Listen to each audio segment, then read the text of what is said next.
Wala na bang ibang paraan? Kung meron lang, edi ginawa ko na, di ba? Ngayon lang naman, habang wala pang kapalit si Inday. Itoy, 1 taon na yung promise mo na makikipagkita ka sa anak mo. Sabi mo, ayusin mo lang muna buhay mo. Nangyari? Wala nga gustong mag-hire sa akin. Kahit sabi kong acquitted ako, 6 years is still 6 years in prison daw. Ano daw pinagkaiba ko sa ex-con? Oh, edi mas may time ka na ngayon. Jaja, nakita mo naman kakabukas ko lang ng food truck. Ayaw nila ako i-hire, edi ako gumawa ng paraan. In-invest ko lahat ng savings ko dito. Alam mo naman pagluluto na ako magaling eh. Tsaka, marami akong customers. Basta, pumunta ka sa bahay. Done deal. Kung hindi mo na makikita yung anak mo kahit kailan.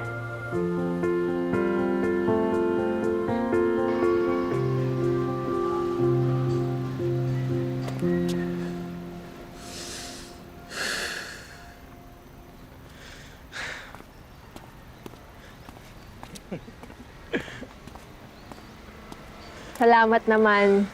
Akala ko, tatakas ka na naman eh. Di ka kasi dumating nung linggo. Takas responsibilidad match? Aray, sakit mo naman magsalita. Wala pa akong 1 minute dito. Di mo pa nga ako na-welcome eh. Wala ba tayong welcome hug dyan? Baliw. Saan na ba yung anak kong poging-pogi?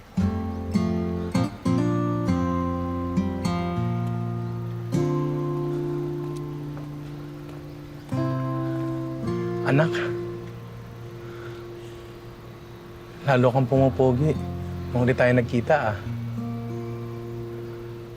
Laki mo na. Manang-mana ka talaga sa papa mo. Kuhang-kuha mo ang charm at karisma ko. Wow. O siya, kailangan ko nang umalis eh. Sobrang late na ako eh. Anak, alis na muna si mama ah. Pakabait ka. Huwag kang makulit. Huwag mong bigyan ng sakit ng ulo yung tatay mo. Ma, sama na lang ako sa'yo. O kaya dito na lang ako sa bahay. 10 years old na naman ako eh. Kaya ko ng sarili ko. Nak, hindi pwede. Kaya nga nandito yung tatay mo, di ba? Para makapag-bonding kayo. Maganda yung food truck niya. Mag-e-enjoy ka. Sige na anak. Ngayon lang naman eh. Para rin mapagluto kita ng paborito mo. O sige, ganito. Pag sumama ka sa akin, bibili kita ng kahit anong gusto mo. Kahit ano? Kahit ano. Isang bagsak naman dyan.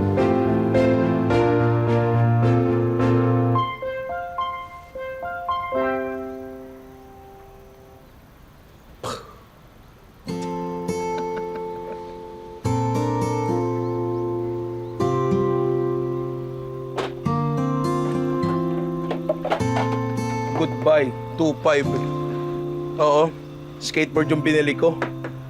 Kailangan pa talaga, ibili mo bago sumami.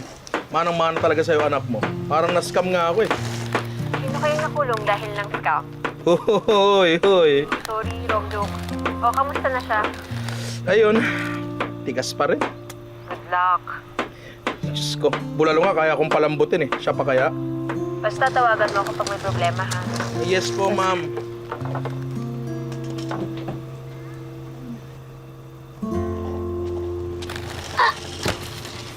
Mama! Owen!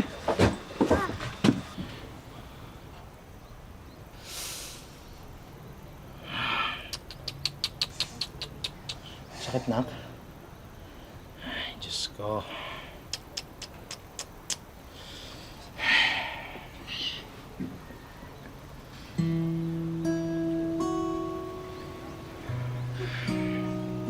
Pogi mo dyan, ako. Pinadala mo sa akin yun, nasa kulungan pa ako eh. Naalala mo ba?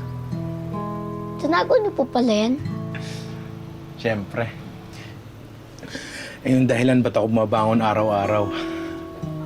Pero siguro, dapat palitan na natin. Big boy ka na kasi ngayon eh. Mag-selfie po tayo. Ha? Selfie po tayo. Para mapalitan niyo na po yan.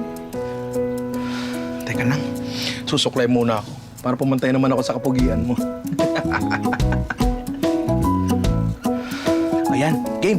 Tara.